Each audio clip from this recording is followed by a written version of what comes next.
تعلیم اور تربیت یہ انسان کے لیے ہے، حیوان کے لیے نہیں ہے۔ حیوان کے لیے کوئی قید و بند نہیں ہے۔ بعض اوقات آپ نے دیکھا ہوگا کہ بعض بکریاں ہیں یا بعض بھینسیں ہیں، آپ جتنا چارہ دیتے جائیں گے وہ کھاتی جاتی ہیں، بعض کھا کھا کے ان کا پیٹ پھٹ جاتا ہے، کیونکہ حیوان کے پاس قید و بند نہیں ہے۔ لیکن انسان وہ ہوتا ہے جو حدود الہی میں چلتا ہے، یعنی اگر کسی انسان کا اس کی شہوت پہ کنٹرول نہیں ہے، اس کے حرص پہ کنٹرول نہیں ہے، تو وہ حدود انسانی سے نکل کے حدود حیوانی میں داخل ہو جاتا ہے۔ شأن انسان یہ تھا کہ انسان لامحدود تربیت پانے کی صلاحیت رکھتا ہے۔ تسلسل پہلی مجلس سے چلتا ہوا آیا کہ پہلے ہم نے پوچھا کہ انسان دنیا میں آیا کیوں ہے؟ مقصد دنیا میں آنے کا عبادت کا مطلب اللہ کی معرفت۔ پھر معصوم نے فرمایا معرفت کہاں سے ملے گی؟ جس نے اپنے نفس کو پہچانا اس نے خدا کو پہچانا۔ پھر سوال ہوا اگر یہیں سے معرفت ہونی ہے تو انسان کی تعریف کیا ہے؟ تو ہم نے بتایا انسان کمالات نباتی، کمالات جمادی، کمالات حیوانی رکھتا ہے، لیکن اس کے اندر ایک چیز ہے جو ان سب کے پاس نہیں ہے، وہ یہ ہے کہ انسان تربیت پانے کی صلاحیت رکھتا ہے۔ دوسرا، انسان ہمیشہ طالب کمال رہتا ہے، جہاں اسے کمال نظر آ جائے یہ اس کے پیچھے دوڑتا ہے۔ کنفیوژن یہاں ہوتا ہے کہ یہ جس شیطان یا نفس جس چیز کو کمال دکھاتا ہے اسے، وہ حقیقت میں کمال ہوتا نہیں۔ اب مجھے کیسے پتا چلے کہ میں جس چیز کا عاشق ہوں وہ کمال ہے کہ نہیں ہے؟ تو معصوم فرماتے یہ دیکھو وہ فنا پذیر ہے کہ نہیں ہے۔ اگر اسے فنا آ رہی ہے وہ کمال نہیں ہو سکتا۔ دنیا کی کوئی ایسی چیز نہیں جو ہمیشہ باقی رہے۔ یہ جسم جس سے ہم محبت کرتے ہیں، آج 30 کا، کل 35 کا، پھر 40 کا، آخر میں پوسیدہ ہوتا جاتا ہے، تو جسم پوسیدہ ہو کر بتاتا ہے کہ میں صاحب کمال نہیں ہوں۔ گھر میں سیب لے کر آؤ گے 1 ہفتے میں کیڑے پڑ جائیں گے، آم لے کر آؤ گے 4 دن کے بعد کالا ہو جائے گا۔ یہ اس دنیا کی حقیقت ہے۔ جو بھی چیز لے کر آؤ گے بائی ٹائم وہ کیا ہو جاتی ہے؟ فرسودہ ہو جاتی ہے۔ اسی لیے بہترین چیزیں کھاتے ہو، لیکن خدا بدبودار ترین وضعیت میں بنا کے ان کو باہر خارج کرتا ہے۔ کیوں؟ اللہ چاہتا تو کچھ اور بھی کرتا، لیکن وہ تجھے بتاتا ہے یہ جو آج حسین ہے اس کی انتہا بدبو ہے۔ آغا نراکی فرماتے ہیں دنیا کی کوئی ایسی لذت نہیں جس کی انتہا نجاست نہ ہو۔ کھانا کھاؤ انتہا نجاست، پانی پیو انتہا نجاست، لذت نکاح انتہا نجاست کا۔ پھر تو عجیب آدمی ہے، ایسی لذتوں کا عاشق کیوں بنتا ہے جن کی انتہا نجاست ہے؟ اس چیز کے عاشق بنو جس کی ابتدا بھی نور ہے، انتہا بھی نور ہے۔ یہ انسان اگر صاحب عقل ہو تو چیزوں کو درک کر سکتا ہے، سمجھ سکتا ہے۔ اب سوال یہ کہ میں اپنی تربیت کتنی کرتا ہوں؟ پہلے مجھے یہ سمجھنا چاہیے یہ جو مشین خدا نے مجھے دی ہے، دنیا کی سب سے کمپلیکیٹڈ ترین مشین اگر ہے انسان ہے۔ آپ کمپیوٹر سمجھ سکتے ہو، آپ گاڑی سیکھ لو گے چلانا، کیمرہ سیکھ لو گے چلانا، سائیکل سیکھ لو گے چلانا، لیکن جس مشین پہ آج تک ریسرچ ہو رہی ہے وہ کس کی مشین ہے؟ انسان کی مشین ہے۔ صرف آنکھ پر لوگ پی ایچ ڈی کر دیتے ہیں، یعنی ابھی تک صرف نظام آنکھ کو سمجھنے کے لیے دنیا آج تک ریسرچ کر رہی ہے۔ 1,60,000 سیل ہیں تمہارے وجود میں، ایک بہت بڑی کائنات ہے تمہارے وجود میں۔ اب سوال یہ ہے کہ اس مشین کو کیسے چلانا ہے، یہ مجھے کون بتائے گا؟ اس مشین کو کیسے ہینڈل کرنا ہے، یہ مجھے کون سکھائے گا؟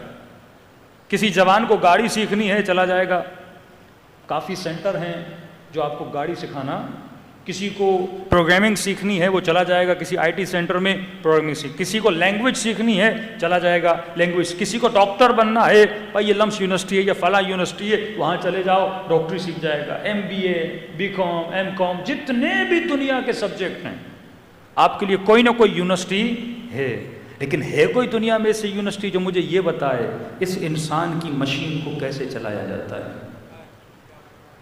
یہ مجھے کون بتائے گا؟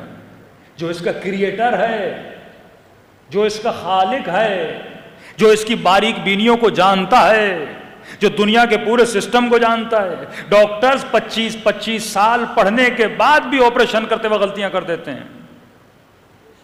جناب گیا سیدھا دانت نکالنے، اس نے الٹا نکال دیا۔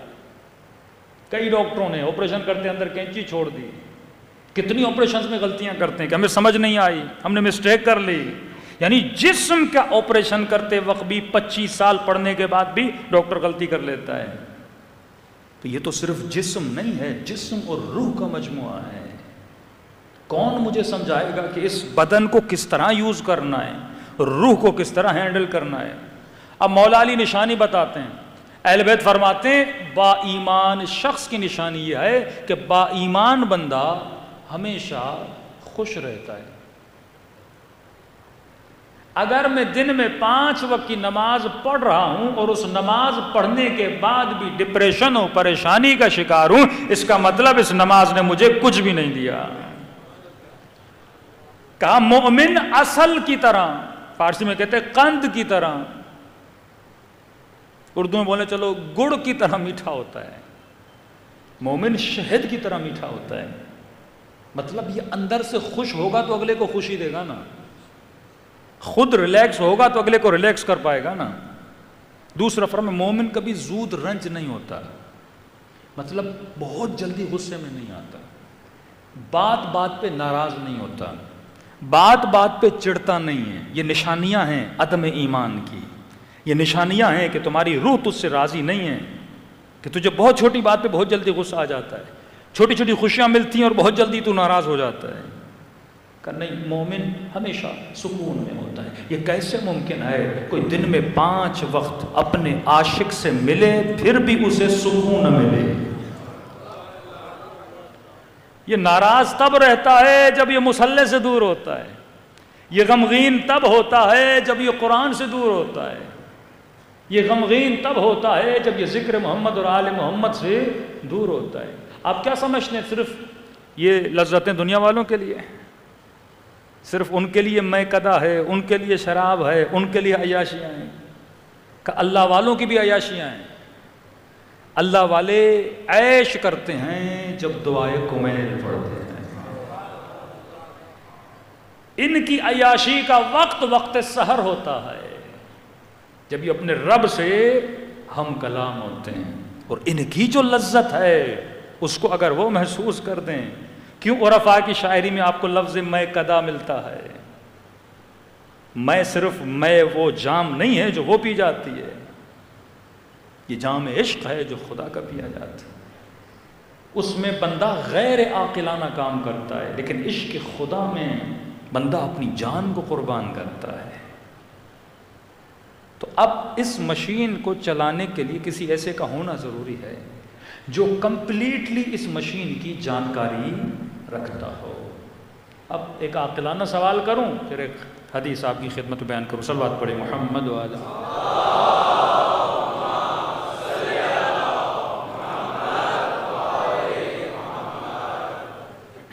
آج تک ہوا ہے کہ کوئی جوان ہو جس کے سر پہ بال نہ ہو، گنجا ہو بیچارہ، اور کہے کہ مولانا صاحب مجھے بال لگوانے ہیں، کوئی ڈاکٹر بتائیے، تو میں آپ کو لے جاؤں کہوں ایک بہت اچھا ڈاکٹر ہے، اس کی دوائی بڑی زبردست ہے،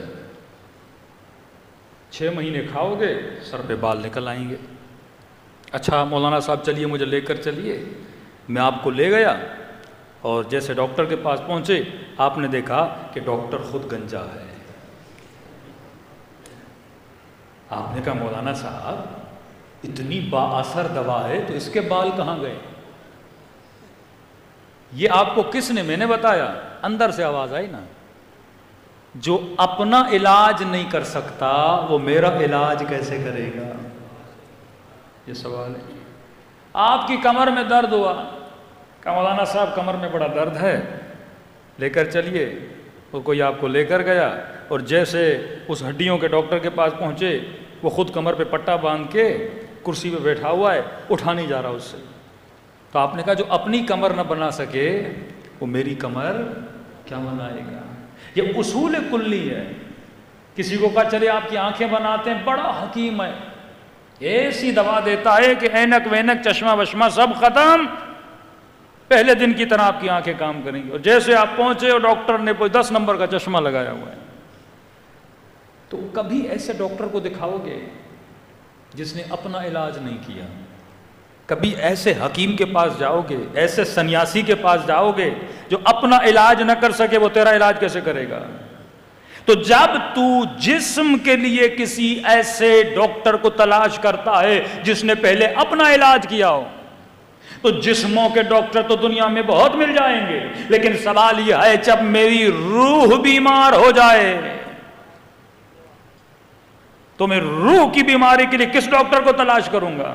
اب جسم کی بیماری ہے، بندے کو شوگر ہو جائے، بلڈ پریشر ہو جائے، بی پی کا ہائی ہونا، بی پی کا لو ہونا، اٹیک کا ہونا، یہ ساری بیماریاں کس کی ہیں؟ جسم کی بیماری ہے۔ روح کی بیماری کیا ہے؟ جھوٹ بولنا، شرک کرنا، یتیموں کا مال کھانا، غیبت کرنا، بت پرستی کرنا، شراب کا پینا، زنا کا کرنا، یہ ساری بیماریاں کس کی ہیں؟ جسم کی ہیں۔ تو روح کی بیماریاں ہیں۔ اب اگر مجھے روح کا کوئی ڈاکٹر ڈھونڈنا ہے تو کوئی ایسا ڈاکٹر ڈھونڈنا ہوگا جس نے زندگی میں کبھی بت پرستی نہ کی ہو۔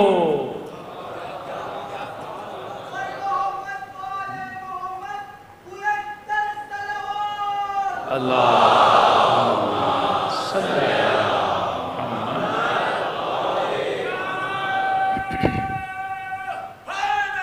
یا اب کوئی مجھے بولے کہ امیر شام کو ڈاکٹر بنا دو اپنی روح کا، ذرا تو ہوش کے ناخن تو لے۔ روح کی بیماریاں کیا ہیں؟ جھوٹ، فریب، دھوکہ دہی، شراب کا پینا، نشے کا کرنا۔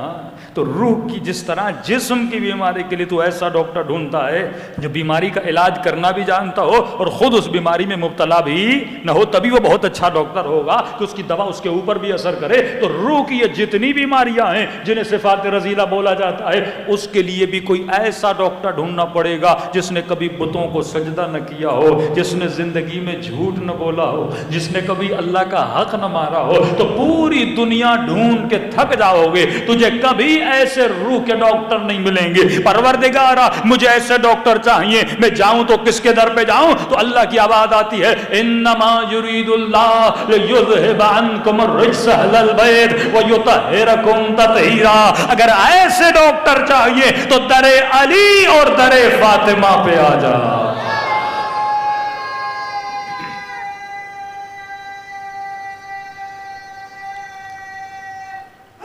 حیدری دنیا ڈھونڈ ڈھونڈ کر بھی اہل بیت کی زندگی سے چھوٹا گناہ ڈھونڈ نہ سکی۔ آپ کیا سمجھتے ہیں 500 سالوں تک 5 سینچری بنو امیہ اور بنو عباس نے حکومتیں کی ہیں۔ اگر یہ ڈھونڈ سکتے تو اہل بیت کی زندگی سے کوئی چیز ڈھونڈ کے لاتے۔ تبھی فرمایا کسی ایسے کا ہونا ضروری ہے جو معصوم ہو۔ مثال کے طور پہ اللہ کا سب سے پہلا ہادی کون ہے؟ حضرت، پتہ ہے کہ نہیں؟ حضرت، شک ہے لوگوں کو کہ آدم ہے کہ نہیں؟ مطلب ابھی تک ہمارا علم یقین میں بدلا نہیں ہے۔ اب ڈرتے ہیں پتہ نہیں مولانا کسی اور کا نام لے لیں، وہی لے گا جو پہلا آیا ہے، کوئی اور نام تو میں بھی نہیں لوں گا۔ سب سے پہلا ہادی کون ہے؟ حضرت آدم۔ اب اللہ کا بیچارہ نبی دنیا میں جیسے آیا، نہ گھر تھا، نہ گاڑی تھی، نہ کھیتی تھی، کچھ بھی نہیں۔ یہ نہیں کہ اللہ نے اس کے لیے 5 اسٹار ہوٹل بنایا ہو کہ آدم جاؤ بیسٹ ہوٹل تمہارے لیے بنا دیا ہے، سوئمنگ پول بھی ہے، سب کچھ ہے، باورچی بھی ہے، خادم بھی ہے، سب جاؤ بس تیاری کر کے ہدایت کرو۔ کوئی انسان تھا ہی نہیں، خدمت کون کرتا آدم کی؟ خود حضرت آدم آئے، بیچارے نے اپنے ہاتھوں سے گھر بنایا، اپنے ہاتھوں سے کھیتی باڑی کی، سب کچھ خود کیا. تو سوال ہے، میں خدا کو بولوں گا خدایا اتنی زحمت دے رہا ہے اپنے نبی کو. ہمارے کراچی میں کوئی وزیر اعظم صاحب آ جائیں، روڈوں کی صفائی ہو جاتی ہے، کچرا اٹھ جاتا ہے، ہاں دن رات محنت کر کے روڈ صاف ہو جاتا ہے. پروردگارا یہ دنیا کے وزیر اعظم ایم پی ایم این اے آتے ہیں تو گلیاں صاف ہو جاتی ہیں. یہ تیرا نبی ہے، آدم ہے، تو پہلے ہمیں بھیج دیتا، ہم صفائی ستھرائی کر دیتے، روٹی ووٹی بنا دیتے، گھر ور تیار کر دیتے تاکہ تیرے نبی کو زحمت اٹھانی نہ پڑتی. سنیں گے قیامت کے دن اگر اللہ سے سوال کرو گے تو خدا کی جواب کیا آئے گی؟ اللہ کا جواب آئے گا، اے میرے بندے مجھے یہ برداشت ہے کہ آدم زحمت اٹھائے، میرا نبی ان پتھروں پہ چلے، اس کے پاؤں سے خون بہے، میں اسے برداشت کروں گا. لیکن اگر میں تجھے آدم سے پہلے بھیج دیتا اور اگر تو کوئی غلطی کرتا اور میں تجھے یہ کہتا تو نے خطا کیوں کی، تو یہ کہتا خدایا کوئی نبی نہیں تھا.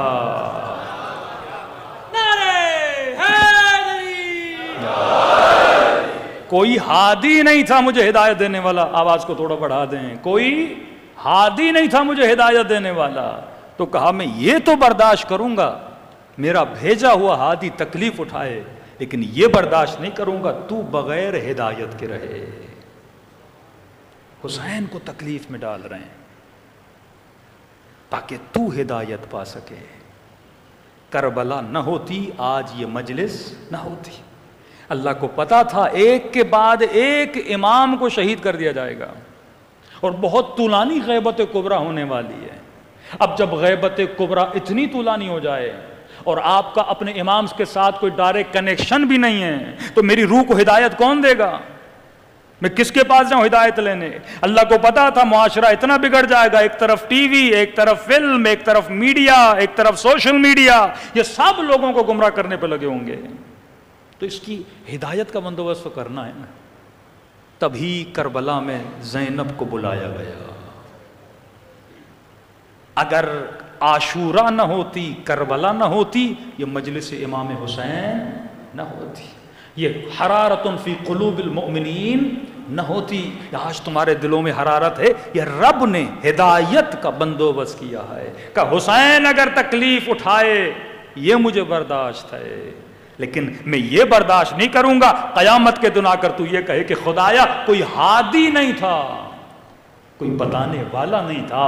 کل قیامت میں اگر کوئی جوان کہے گا نا کوئی ہادی نہیں تھا، خدا کبھی حسین کو لا دے گا، کبھی علی کو لا کے کھڑا کر دے گا. یہ تو تھے میرے ہادی، یہ تو تھے تجھے بتانے والے، لیکن تو نے باتوں پہ عمل کیوں نہیں کیا تھا. تو خدا نبیوں کی تکلیفوں کو برداشت کرتا ہے لیکن یہ سننا برداشت نہیں کرتا کوئی بندہ یہ کہے کہ خدایا مجھے کوئی ہدایت دینے والا نہیں تھا. صلوات پڑھے محمد و آل محمد.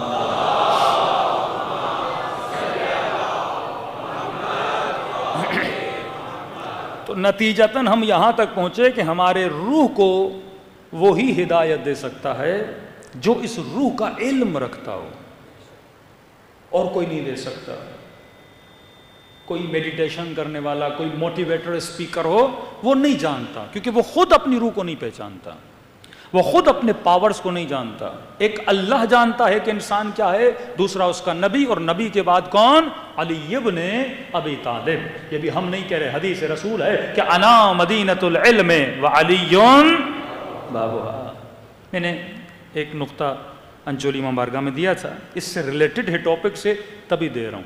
اور یہ سمجھیں میرا ہدیہ ہے آپ سب کو کہ آج کے زمانے میں واقعاً اتنے اعتراضات آ گئے شیعوں پہ کہ نسلیں پریشان ہیں کہ ایک طرف مولوی کا کلپ سنتا ہے نوجوان، اب سوشل میڈیا ہے نا، دوسری طرف کسی مفتی کا سن لیتا ہے، پھر فوراً ہمیں فارورڈ کرتے مولانا یہ اعتراض کر رہے ہیں مثلاً ماتم پہ، اس پہ، اس پہ، اس پہ، اس کا جواب کیا ہے؟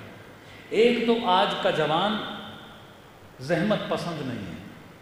ہاں، آیت اللہ عظمہ سبحانی کی کتاب ہے آئین وہابیت، اس کو خریدیے، پڑھ لیجئے.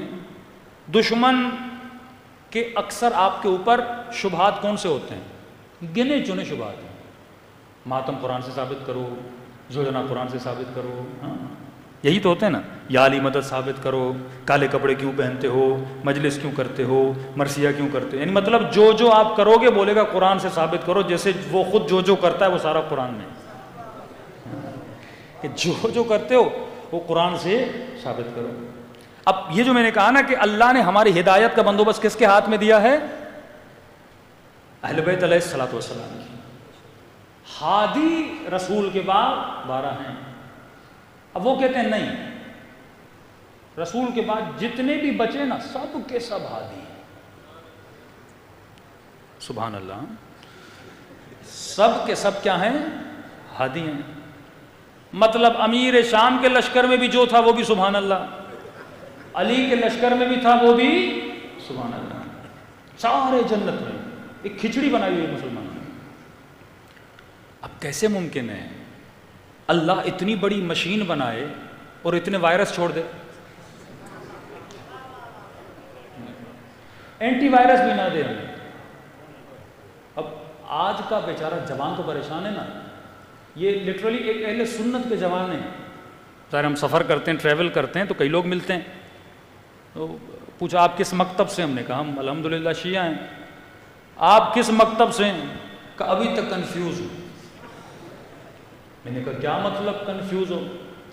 کہ اتنا آپ مولوی ڈراتے ہو، جہنم جنت، یہ نہ کرو وہ نہ کرو، یہ ہوگا یہ عذاب ہوگا، وہ ہوگا وہ عذاب ہوگا، یہ کرو گے جہنم میں چلے جاؤ گے۔ میں نے کہا تو مسئلہ کیا ہے؟ تو کہنے لگا جب ہم آپ لوگوں کو ٹی وی پہ دیکھتے ہیں نا، اب کمال یہ کیا ٹی وی والوں نے 7-8 مولوی بلا دیے، شیعہ سنی میں بھی پھر کئی، بریلوی کو بلاتے ہیں، امام حنیفہ والے، اہل حدیث کو بلا دیتے ہیں، بٹھا دیتے ہیں، ایک دو اور فرقوں کے بھی جو ہیں نقشبندی فرقے کا وہ بھی بٹھا دیا۔ اب شیعہ، اب سارے ایک دوسرے کو غلط سمجھتے ہیں۔ اب جو ٹی وی پر بیچارہ سادہ مسلمان دیکھ رہا ہے، اسے نہیں پتا کیا ہوا تھا کیا نہیں ہوا، وہ صرف جانتا ہے کلمہ پڑھنا ہے، نماز پڑھنی ہے، حج کرنا ہے، زکوٰۃ دینی ہے۔ اب پہلے ان کو نہیں پتا تھا کہ ان کے درمیان مسئلہ کیا ہے، دور دور سے سنتے تھے۔ اب ایک سوال آتا ہے ٹیلی فون سے، بھائی یہ چیز جائز ہے ناجائز ہے، چاروں مولوی آپس میں لڑنے لگتے ہیں۔ تو وہ کہنے لگا کہ مولانا اتنا پڑھنے کے بعد جب ان کو نہیں پتا حق کیا ہے تو ہمارے اللہ کیا پوچھے گا ہم سے؟ جب اتنی کتابیں پڑھنے کے بعد سارے مفتی وہی کتابیں لیکن کسی نتیجے پہ نہیں پہنچے۔ دوسرا کہا کہ مولوی صاحب ہمیں سخت منع کیا جاتا ہے مشاجرات صحابہ نہ پڑھا کرو۔ جنگ صفین ہوئی، ایک طرف نبی کا صحابی، دوسری طرف بھی نبی کا صحابی، دونوں لڑے، کئی سو لوگ اس میں مر گئے بیچارے۔ دوسری جنگ ہوئی، ایک طرف نبی کی زوجہ، دوسری طرف نبی کا داماد، جنگ ہوئی، کئی سو لوگ وہاں پر بھی مر گئے۔ جب ہم پوچھتے ہیں مرنے والوں کا کیا ہوگا، کہا دونوں جنت میں چلے جائیں گے۔ کہا مولوی صاحب اتنے بڑے بڑے گناہ کرنے کے بعد بھی وہ جنت میں جائیں گے، آپ مجھے کیوں ڈراتے ہو؟ اللہ میرے چھوٹے گناہوں کا کیا کرے گا؟ میں نے کسی کا خون تو نہیں کیا، میں نے کسی کا قتل تو نہیں کیا، میں نے اتنا بڑا فساد کھڑا تو نہیں کیا۔ پھر جب وہ سارے چلے جائیں گے تو اللہ ارحم اور راحمین ہے۔ مطلب ہم نے خود اپنے ہاتھوں سے ایک راستہ کھول دیا سب کے لیے کہ جو زندگی میں کرنا ہے کرو۔ یہ ناممکن ہے۔ یہ سارا الزام کس پہ جاتا ہے؟ ریاض باللہ اللہ پہ جائے گا کہ خدا تو نے مجھے پیدا کیا ایک ایسی سوسائٹی میں جو خود کنفیوز ہے، اور یہ کیسا دین تو مجھے دے کر گیا ہے کہ جو کتاب اٹھاؤ، جس مولوی کے پاس جاؤ، جس عالم کے پاس جاؤ، اس نے اس پہ فتویٰ دیا، اس نے اس پہ فتویٰ دیا۔ شیعوں کو یہودیوں نے مارا کیا؟ مسلمانوں نے مارا۔ مسلم کا قتل کرتا ہے۔ ہمیں سب سے زیادہ مسلمانوں نے ایک دوسرے کے بیچ میں جھگڑے بپا کیے۔ تو میں نے کہا نہیں، ایسا نہیں ہے، یہ ممکن نہیں ہے کہ اللہ انسان کو وداؤٹ پلان چھوڑے۔ یہ عبث ہے، پھر خلقت کا مقصد عبث ہے، یہ ہو نہیں سکتا۔ تو مولانا صاحب کیا کریں؟ میں نے کہا کون سی کتاب ہے جس پر 100% ہر مسلمان کا ایمان ہے؟ نام پتہ ہے؟ قرآن۔ میں نے کہا اس قرآن کی کون سی سورت ہے جس کو پڑھنا دن میں کئی مرتبہ واجب ہے؟ کون سی سورت ہے؟ سورۃ الحمد۔ کیوں واجب ہے؟ کبھی سوچا؟ صبح سورہ حمد، دوسری رکعت میں سورہ حمد، ظہر کی 4 رکعتوں میں سورہ حمد، مغرب کی 2 رکعتوں میں سورہ حمد، عشاء کی 2 رکعتوں میں سورہ حمد۔ ہے کیا اس حمد میں؟ معصومین فرماتے ہیں تمہاری زندگی کا پورا روڈ میپ ہے، اس میں پورا نقشہ دیا ہوا ہے پروردگار عالم نے سورہ حمد میں۔ اتنا پیارا نقشہ، یہاں سے اہل بیت بھی نکلتے ہیں، یہاں سے مدد بھی نکلتی، سب کچھ ہے سورہ حمد میں۔ میں آپ کو تفسیر بتا دیتا ہوں سمپل سی۔ کسی بھی مسلم بھائی کو پکڑیے، بٹھائیے، نہ حدیث کی کتاب کھولنے کی ضرورت ہے، نہ روایت میں جانے کی ضرورت ہے، اسی سورہ حمد میں سب کچھ ثابت ہو جائے گا۔ ایشو یہ ہے کہ ہم پڑھتے نہیں ہیں نا۔ کیوں ہم کسی حدیث کی طرف جائیں؟ جب بات سمجھ میں نہ آئے، مثلا کہا اقیم الصلاۃ، پتہ چل گیا نماز قائم کرنی، اب کیسے کرنی ہے یہ ہم پھر حدیث میں جائیں گے۔ لیکن سورہ حمد میں اتنی وضاحت ہے پروردگار عالم کی طرف سے کہ پورا قرآن تجھے تب سمجھ میں آئے گا جب تجھے سورہ حمد سمجھ میں آئے گی، تب تک پورا قرآن بھی تو سمجھ میں نہیں آئے گا۔ اب ہر مسلمان پریشان ہے، میں ہدایت کس سے لوں؟ ہادی کون ہے؟ میرے وجود کو کون جانتا ہے؟ میں اپنی روح کی اگر راستہ پوچھوں زندگی بسر کیسے کرنی ہے، وہ کون سا ڈاکٹر ہے جس کے پاس جاؤں اور مجھے میری زندگی کا علاج ملے؟ آ جاؤ سورہ حمد میں۔ اب تھوڑی دیر کے لیے اپنے ذہنوں کو خالی کیجئے کہ آپ کسی خدا کو بھی مانتے ہیں، آپ شیعہ ہیں، سنی ہیں، جو بھی ہیں، ذہنوں کو خالی کیجئے، بس تصور کیجئے کہ آپ پیدا ہوئے، آپ کو نہیں پتا میں کون ہوں، بس پیدا ہوا ہوں، مجھے بھوک لگتی ہے، کھانا مجھے چاہیے، شادی کی مجھے ضرورت ہے، یہ سارے حیوانی جذبات میرے اندر ہیں۔ اتنا مجھے پتا ہے کہ کائنات کی کوئی بھی چیز بے مقصد نہیں ہے، ہر شے کا کوئی نہ کوئی بنانے والا ہے۔ ود آؤٹ علم اور ود آؤٹ قدرت کوئی چیز بن نہیں سکتی۔ دنیا کو مٹی نے نہیں بنایا کیونکہ مٹی میں شعور نہیں ہے، علم نہیں ہے۔ اینٹ کے پاس کیا علم ہے؟ کوئی نالج نہیں ہے اس کے پاس۔ کوئی چیز بنانے کے لیے نالج کا ہونا ضروری ہے، تصور کا ہونا ضروری ہے۔ کریٹیوٹی تب تک نہیں ہو سکتی جب تک تصور نہ ہو، علم نہ ہو، رنگ نہ ہو، قلم نہ ہو، حرکت نہ ہو، قدرت نہ ہو۔ یہ سب چیزیں جب ہوتی ہیں تب کوئی کسی چیز کو ہم کیا کر سکتے ہیں؟ بنا سکتے ہیں۔ اب میں نے پوری کائنات کو دیکھا، اب میں کسی خدا کو نہیں مانتا، کسی ولی، کسی ہادی، کسی مذہب میں نہیں ہوں۔ اب میرے سامنے سورہ حمد آئی۔ سورہ حمد اللہ کا بھیجا ہوا پیغام ہے، وہ گائیڈ بک ہے جو اس مشین کے ساتھ اللہ نے بھیجی ہے۔ شروع کرتا ہوں۔ سب سے بڑا اعتراض جو جوانوں پہ ہوتا ہے، شیعوں پہ ہوتا ہے، تو آج کل آپ کے مہربان محمد علی مرزا انجینئر صاحب بھی بڑا کر رہے ہیں کہ یا علی مدد کہنا بدعت ہے، اور قرآن سے بتاتے ہیں بدعت ہے۔ کئی جوانوں نے کہا مولانا اس کا کوئی جواب نہیں دے رہا۔ میں نے کہا سمپل سا جواب ہے، تم قرآن سے باہر نہ نکلو، قرآن میں اللہ نے جواب دیا ہوا ہے۔ بسم اللہ الرحمن الرحیم۔ ترجمہ شروع کرتا ہوں اس میں خدا کی مدد سے۔ ترجمہ یہ نہیں ہے باللہ الرحمن الرحیم، یہ بھی ہو سکتا تھا۔ شروع کرتا ہوں اللہ سے، نہیں، اس میں خدا سے۔ اللہ کے بیچ میں اور مدد کے بیچ میں ایک اسم ہے۔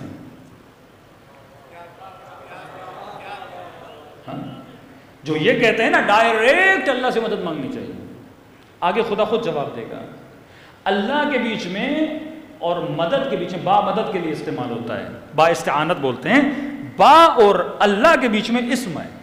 شروع کرتا ہوں اس میں خدا کی مدد سے، اور میرے چھٹے ماں فرماتے ہیں نحن اسماء اللہ، ہم بھی اسماء خدا ہیں۔ نسبت کس کی طرف ہے؟ اللہ کی طرف ہے۔ چلیے کون اللہ؟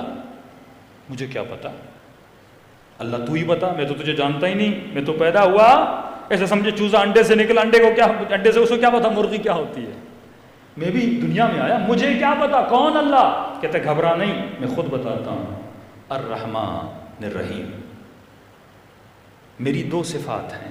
ایک صفت ہے کہ میں رحمان ہوں, ایک صفت ہے کہ میں رحیم ہوں. رحمان اور رحیم میں فرق کیا ہے؟ حالانکہ دونوں رحمت سے نکلے. کہ ایک میں رحمان ہوں مطلب رحیم ہوں مطلب ایک میری رحمت عام ہے, جرنل ہے, سب کے لیے.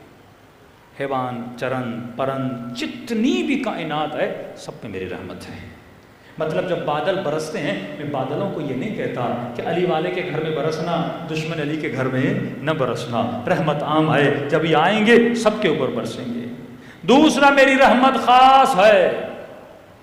میں ہر کسی کو نبی نہیں بناتا, میں ہر کسی کو علی نہیں بناتا, میں ہر کسی کو سیدۃ النساء العالمین نہیں بناتا, میں ہر کسی کو باب مدینۃ العلم نہیں بناتا, میں ہر کسی کو سیدہ شباب اہل جنت نہیں بناتا.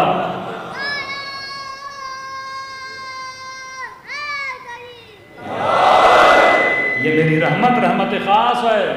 میں ہر کسی کو حسین کی مجلس پہ نہیں بلاتا, میں ہر کسی کے دل میں علی اور آل علی کی محبت کو نہیں ڈالتا. یہ رحمت کیا ہے؟ خاص ہے. اچھا خدا ہے, تو عام رحمت بھی کرتا ہے, خاص رحمت بھی کرتا ہے. میں کیا کروں؟ کہ بولو الحمدللہ رب العالمین. شکر ہے خدا کا, کیونکہ وہ تیرا رب ہے. شکر کی بھی وجہ ہونی چاہیے. آپ مجھے پانی کا گلاس دیں گے, بولوں گا تھینک یو. آپ مجھے کھانا دیں گے, بولوں گا آپ کا شکریہ, آپ نے کھانا کھلایا. آپ مجھے کسی جگہ تک چھوڑیں گے, کہوں گا شکریہ, آپ نے کچھ میرے لیے کیا. آپ نے, اے خدا تو نے میرے لیے کیا کیا؟ کہ میرا شکر کرو. کیوں؟ کیونکہ میں تیرا رب ہوں. اگر میں تدبیر نہ کرتا دنیا نہ بنتی. میں مدبر الامور ہوں, میں مینیجر ہوں, مینیج کرتا ہوں پوری کائنات کو. میں نے تجھے بنایا, میں نے تجھے خلق کیا. اور کیوں خلق کیا؟ میں نے تدبیر کر کے تجھے بنایا ہے. تو اپنے وجود کو دیکھے گا, ایک بہت بڑی سائنس ہے تیرے وجود میں. دنیا کی کوئی چیز کسی شے سے جدا نہیں ہے. میں نے تمہارے وجود کو تدبیر کیا. تدبیر کیوں کیا؟ رب العالمین مطلب پورے جہاں کی تدبیر کرنے والا میں ہوں. الحمدللہ رب العالمین. پھر کہتا ہے الرحمن الرحیم. میں رب اس لیے ہوں کیونکہ میں رحمان ہوں, میں رب اس لیے ہوں کیونکہ میں رحیم ہوں. کبھی سوچا؟ میرے مولا فرماتے ہیں 9 مہینہ یہ ماں بچے کو پیٹ میں رکھتی ہے. پیدا ہوتا ہے ماں کو تکلیف دیتا ہے, 9 مہینہ پیٹ میں ہوتا ہے تکلیف دیتا ہے. پیدا ہوتے ہی ماں کا خون چوستا ہے, دودھ وہ خون ہے جو دودھ میں بدلا ہے, یہ صرف لے رہا ہے, دے کچھ نہیں رہا. بچہ ماں سے صرف لے رہا ہے, اسے دے کچھ نہیں رہا. کہ پھر بھی ماں اس سے محبت کرتی ہے,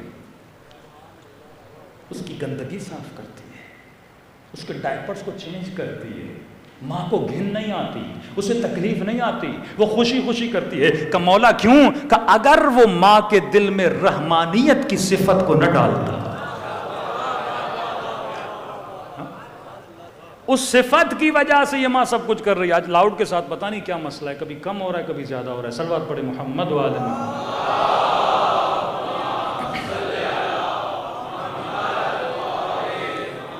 بحث آگے جا کے حساس ہوگی اور لاؤڈ ڈسٹرب کرے گا تو موضوع آپ کے ذہن سے نکل جائے گا. فرمایا میں رب ہوں, اس لیے رب ہوں کیونکہ میں رحمان ہوں. اگر میرے دل میں بندوں کے لیے رحم نہ ہوتا میں تجھے پیدا کیوں کرتا؟ اکثر لوگ سوال کرتے ہیں نا, اللہ نے مجھے پیدا کیوں کیا؟ تو علماء سوال کرتے ہیں نہ ہونا اچھا ہے یا ہونا اچھا ہے؟ کسی چیز کا نہ ہونا اچھا ہے یا ہونا اچھا ہے؟ سب کہتے ہیں ہونا اچھا ہے. کہ اس نے تجھے عدم سے وجود دیا.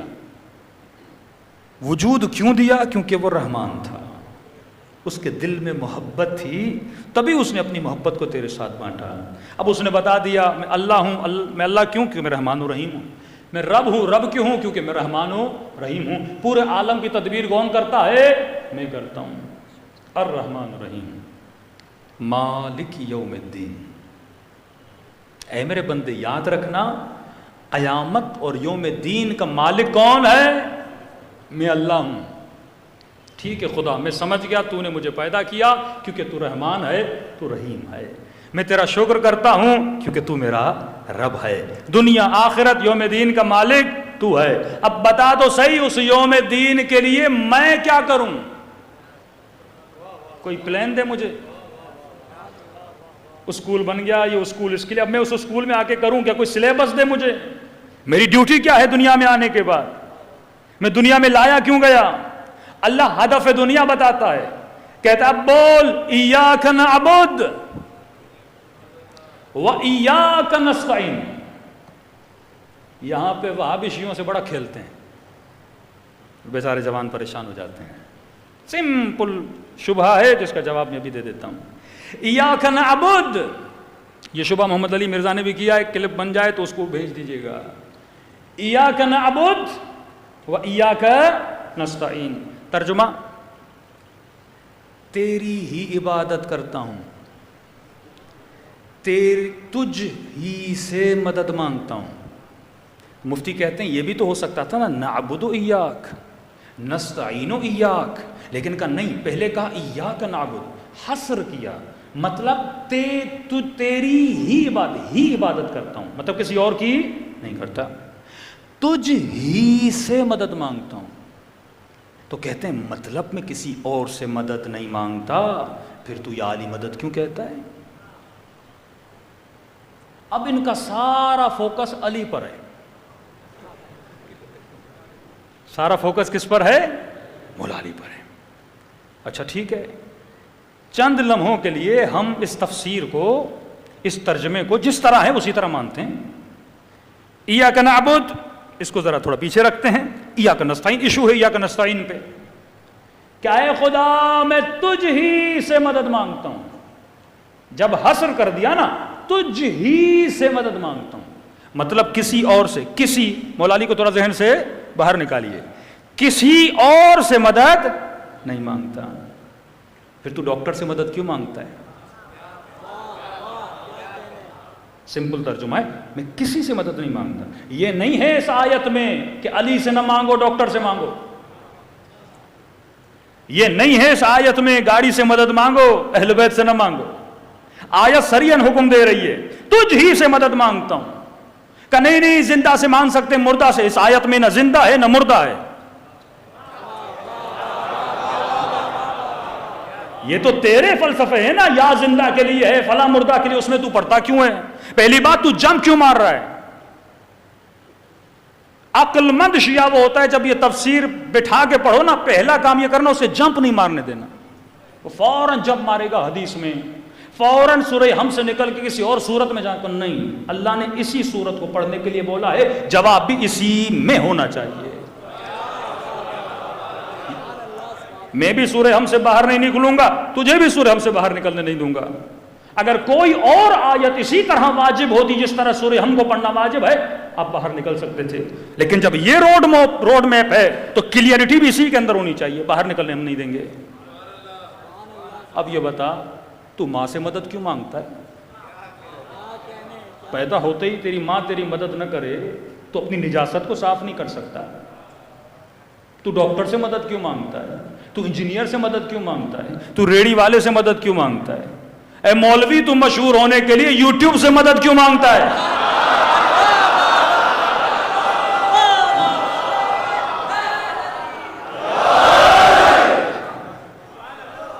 کوئی پوچھے محمد علی مرزا سے، جب ایاک نستعین میں کسی سے مدد نہیں مانگتا، پھر یہ بٹن کیا ہے آپ دکھاتے ہو، یہ سلور ملا، یہ گولڈن ملا؟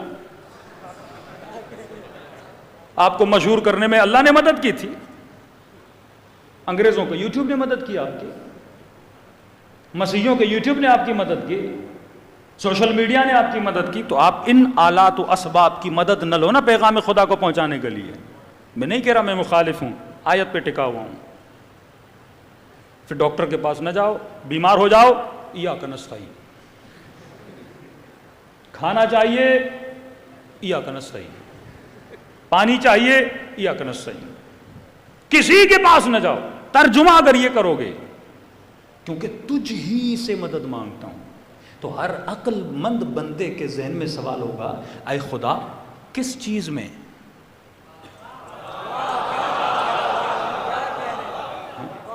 کس چیز میں؟ یہ تو ممکن نہیں ہے کہ میں ہر شے میں تجھ سے مدد مانگوں. اب ظاہر کپڑے میں خود پہنوں گا، سفر پہ جانا ہے گاڑی کی مدد لوں گا، کبھی گدھے کی لوں گا، کبھی گھوڑے کی لوں گا، ہاں کھانا کھانا ہے روٹی کی مدد لوں گا پیٹ بھرنے کے لیے، کچھ بھی کر، کبھی آواز پہنچانے کے لیے لاؤڈ کی مدد لوں گا. کس چیز میں تجھ ہی سے مدد مانگتا ہوں. اللہ کی آواز آئے گی، عقل نہیں ہے؟ پہلا جملہ نہیں پڑھا تم نے؟ ایاک نعبد، تیری ہی عبادت کرتا ہوں. واہ، یہ ایاک نعبد ایاک نستعین کے بیچ میں کیا ہے؟ واو ہے، واو عاطفہ جو اگلے جملے کو پچھلے جملے کے ساتھ ملاتا ہے. اے خدا تیری ہی عبادت کرتا ہوں اور تیری عبادت میں تجھ ہی سے مدد مانگتا ہوں.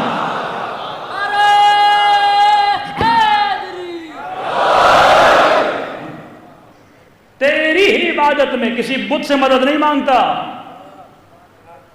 کیونکہ اگر بندہ کوئی بنا سکتا ہے تو بنا سکتا ہے. اللہ نہ چاہے تو ہم اس کے بندے بن سکتے ہیں کیا؟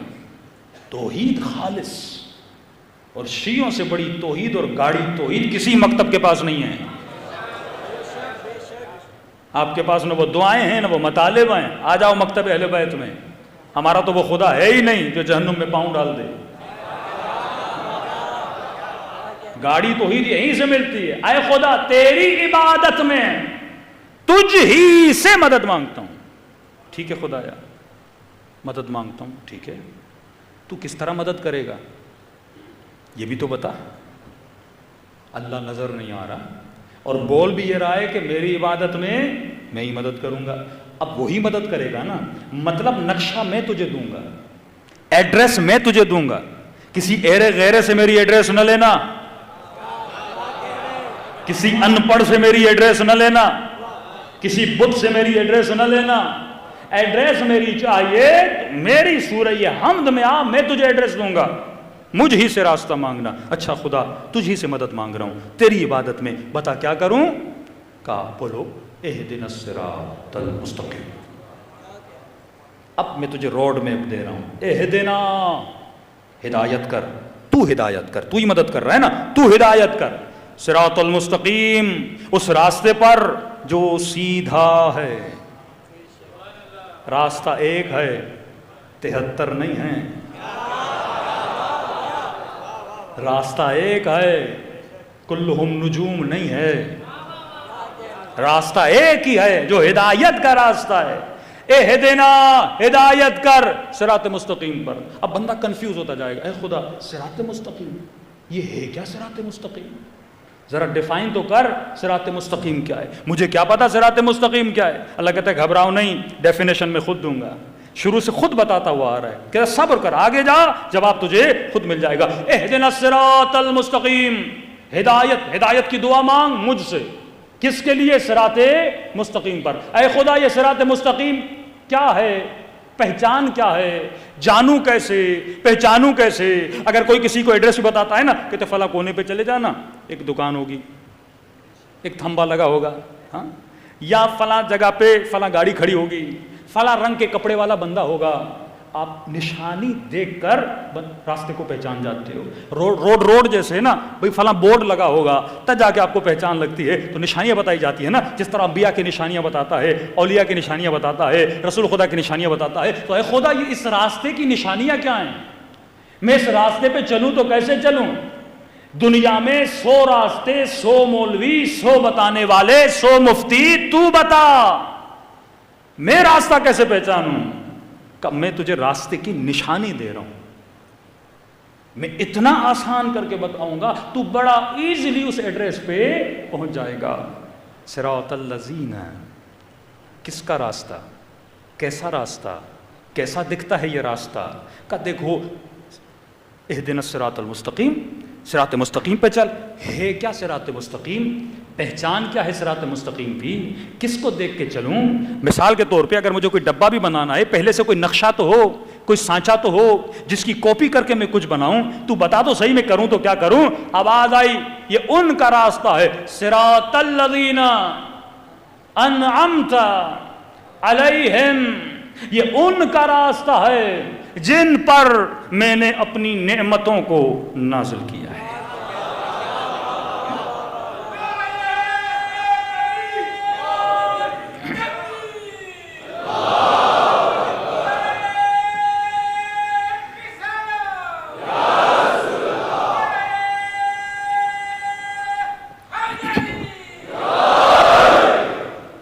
اب یہاں پہ ایک بہت بڑی چھلانگ لگاتا ہے مفتی، آپ نے ٹانگوں کو پکڑ لینا ہے، بھاگنے نہیں دینا اسے۔ فوراً جمعے کا خطبہ دے گا، کہے گا صراط مستقیم پہ چلو، کن کا راستہ ہے؟ انعمت علیہم، جن پہ اللہ نے نعمت نازل کی۔ لوگ پوچھیں گے مفتی صاحب کون ہیں؟ کہ والسابقون السابقون اولئک المقربون، جو سب سے پہلے ایمان لائے، بدر والے، احد والے، میٹھے میٹھے، پیارے پیارے،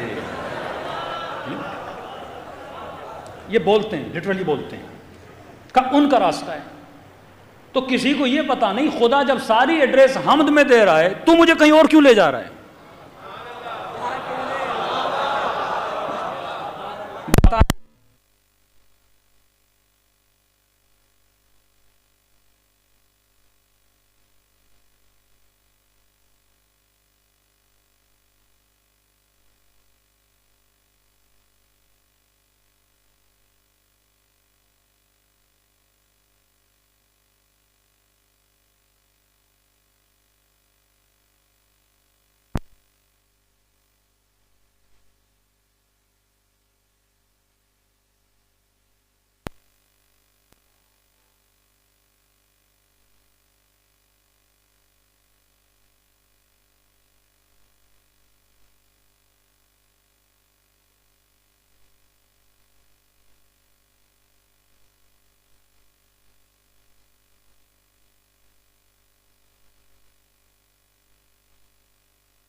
لیکن تو یہ بتا، ایک مکھی پر اللہ کی نعمت ہے کہ نہیں؟ اب جب یہ بول دیا نا کہ جن پر میں نے اپنی نعمتیں نازل کی، اب ان سب کو جمع کر جن پہ اللہ نے نعمتیں نازل کی، دنیا کا وہ کون سا وجود ہے جس پہ اللہ نے نعمت نازل نہیں کی؟ آپ بتاؤ تو صحیح۔ ایک کبوتر پہ بھی اللہ کی نعمت ہے، زمین پر بھی اللہ کی نعمت ہے، سارے مسلمانوں پر اللہ کی نعمت ہے، تو کہ میں سب کے راستے پہ چلوں؟ کوئی سرکاری پتہ کی نعمت ہے کہ نہیں؟ ہے کہ نہیں؟ آپ کی حکم نعمت تو ہے نا، اللہ نے جان دی، وہ سانسیں لے رہے ہیں، کھا رہے ہیں، پی رہے ہیں، نعمت کا خدا ہے۔ نعمت کون سا؟ یزید پر بھی اللہ کی نعمت ہے نا، یہ زبان، یہ ہاتھ، یہ وجود اللہ کی نعمت ہے نا۔ تو کل یزید بولے میرے اوپر اللہ کی نعمت ہے، بولے گا انعمت علیہم۔ اگر یہ ترجمہ، جب آپ ایک لفظ عام بولتے ہو نا، مثلا ایک چیز کا عام ترجمہ تو عام میں فضل، پھر اللہ پر واجب ہے اس کو تخصیص دے، خاص کرے۔ مثلا میں بولتا ہوں یہ پیسے ہیں مومنین کے لیے، تو آپ پوچھو گے مولانا کون سے مومنین؟ کراچی والے، حیدرآباد والے، ایران والے، کس کے لیے آپ ڈونیشن دے رہے ہو؟ اب بولوں گا ایران والے، ایران میں بھی کون سے؟ قم والے، مشہد والے۔ ایڈریس جب دو گے تو اس بندے تک پہنچو گے۔ تو صراط الذین، خدا کی قسم قرآن نے وہ کڑی لگائی ہے، نہ کوئی مفتی نکل سکتا ہے، نہ کوئی مولوی بھاگ سکتا ہے۔ کہا صراط الذین انعمت علیہم، ان کا راستہ جن پر میں نے اپنی نعمتوں کو نازل کیا۔ تو میں سوال کروں گا پروردگار، تو نے نعمت آیت کاظمی پہ بھی کی، تو نے نعمت آیت سیما بردہ میں آنے والوں پر بھی کی، تو نے نعمت انسانوں پر کی، تو نے نعمت حیوانوں پر کی، تو نے نعمت پرندوں پہ کی، تو نے نعمت چوٹیوں پہ کی۔ دنیا کا کوئی ایسا وجود نہیں ہے جس پہ تیری نعمت نہ ہو۔ اب بتا تو صحیح، ان سارے نعمت والوں میں سے میں کن کے راستے پر چلوں؟ ذرا ایڈریس کو کلیئر تو کر دے۔ تو اللہ کی آواز آئی، گھبرانے کی ضرورت نہیں ہے، میں دو صفت بتا کے جا رہا ہوں، جن کے اندر یہ دو صفات ہیں وہ نعمت والے ہیں۔ خدایا صفت تو بتا۔ آواز آئی انعمت علیہم غیر المغضوب علیہم، پہلی صفت یہ ہے میں ان پہ کبھی غضبناک نہیں ہوا۔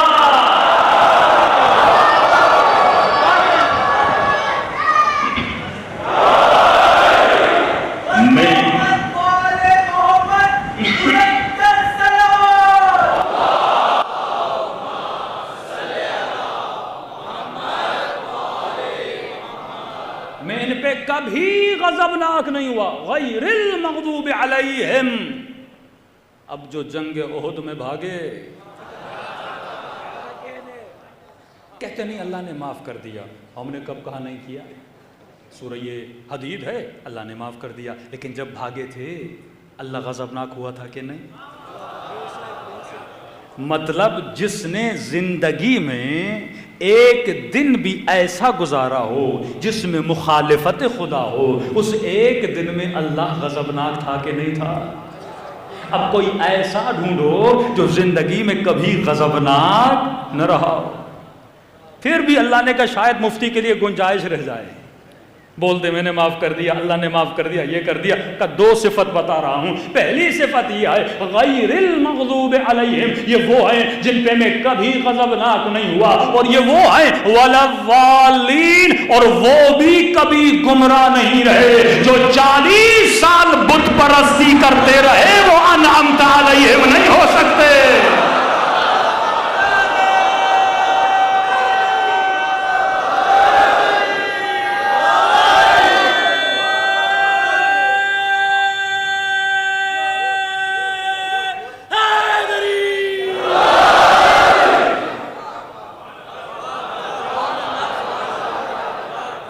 نہ میں نے کوئی شعر پڑھا، نہ شاعری کی، نہ اپنا تخیل بتایا، یہ خدا کا کلام ہے جس کو ڈیلی مسلمان پڑھتا ہے اور راستے ان کے پہ چلتا ہے جو ضالین بھی ہیں، غیر المغضوب بھی ہیں۔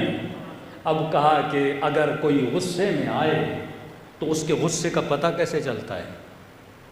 چہرے سے۔ چہرہ سرخ ہو جائے بندہ غصے میں، چہرہ پیلا ہو جائے بندہ غصے میں۔ اللہ تو جسم نہیں رکھتا، مجھے کیسے پتا چلے وہ کن پہ غضبناک ہوا؟ اے خدا تیرا چہرہ مجھے نظر نہیں آتا، مجھے کیسے پتا چلے؟ آواز آئی فاطمہ تو بضعۃ منی، فاطمہ میرے جگر کا ٹکڑا ہے، جس پہ یہ غضب نہ ہو اس پہ میں غضب نہ ہوتا ہوں۔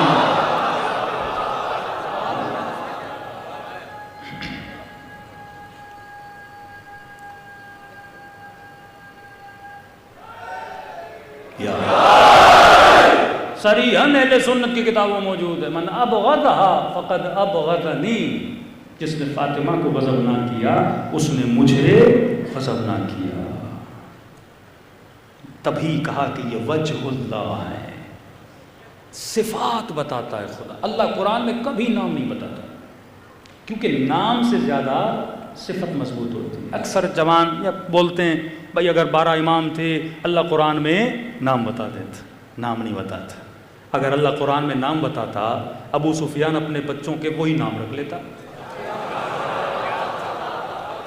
سیدھی بات ہے۔ پھر ہم اس پہ ثابت کرتے علی یہ والا نہیں ہے، علی وہ والا ہے،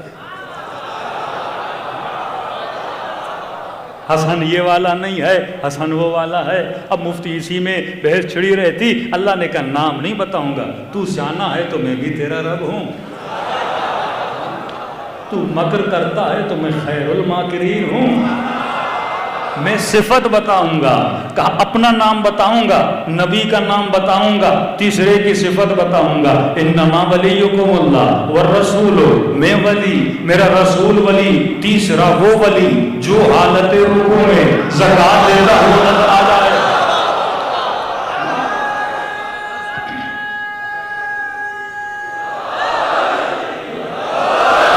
بڑا آسان ہے، سب سے جا کے پوچھیے رکوع میں زکوٰۃ کس نے دی؟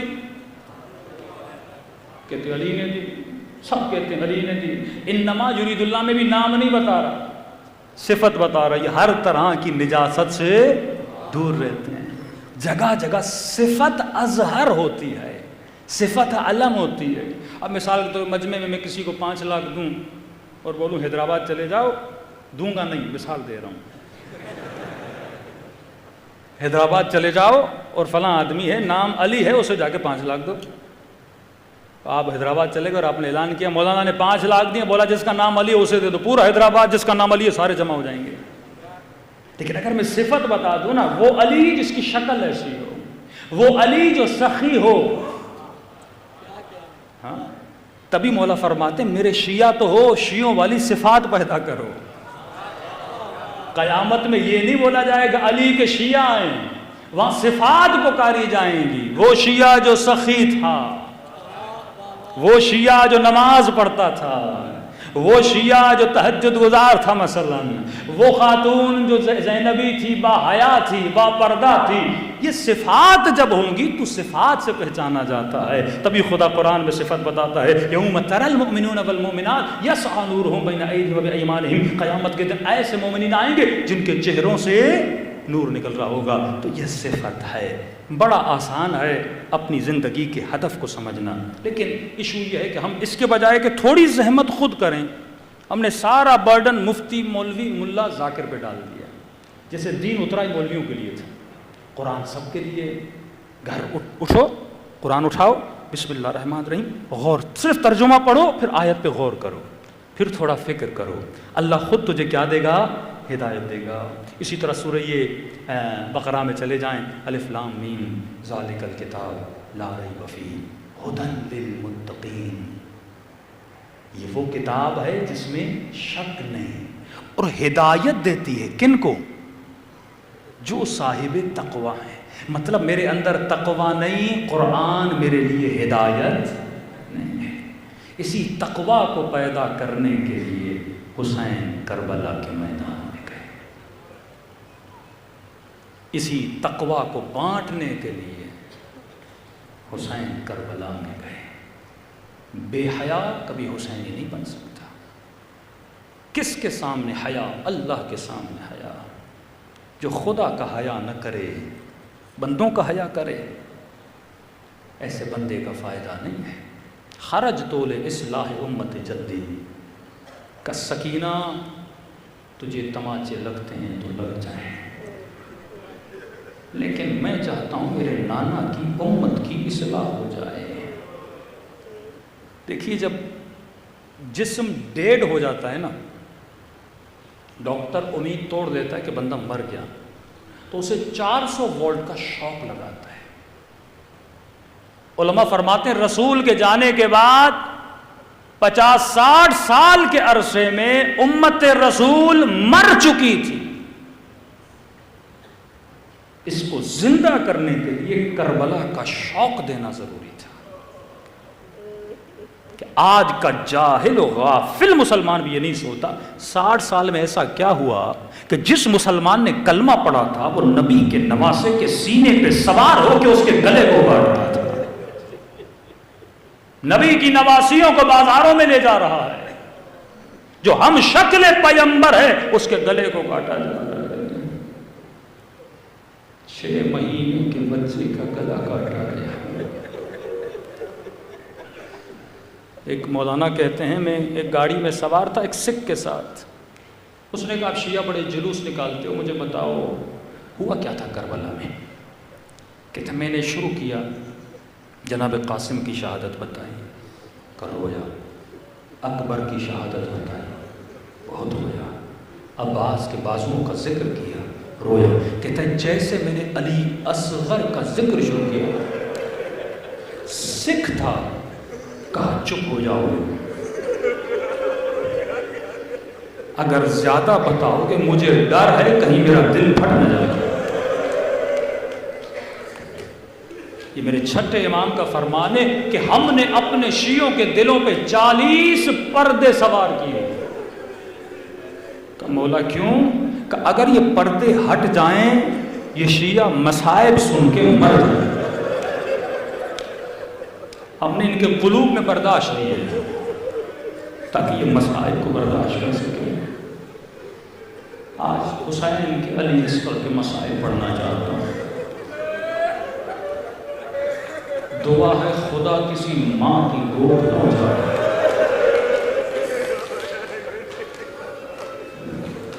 جو صاحب اولاد ہیں، 2 اہل بیت کی نصیحتیں ہیں کہ جن کی 4-5 سالہ بچیاں ہیں نا، وہ کبھی اپنی بیٹیوں کو تماچے نہ مارے۔